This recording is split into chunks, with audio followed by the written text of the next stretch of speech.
एक होता कोळी. तो रोज नदीवर जायचा. गुडघाभर पाण्यात उभा राहायचा, आपलं जाळं नदीत टाकायचा.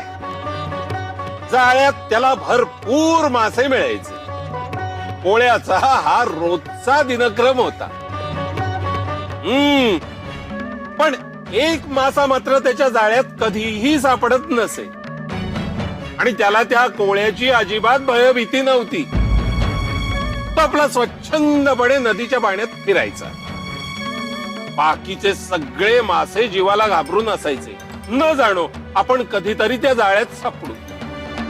आणि हा बेटा निर्भयपणे पाण्यात फिरायचा. एकदा काय झालं, सगळ्या माशांनी विचार केला, एकत्र आले आणि त्या माशाला त्यांनी विचारलं, काय रे बाबा, त्या कोळ्याच्या जाळ्यात आपण अडकू अशी तुला भीती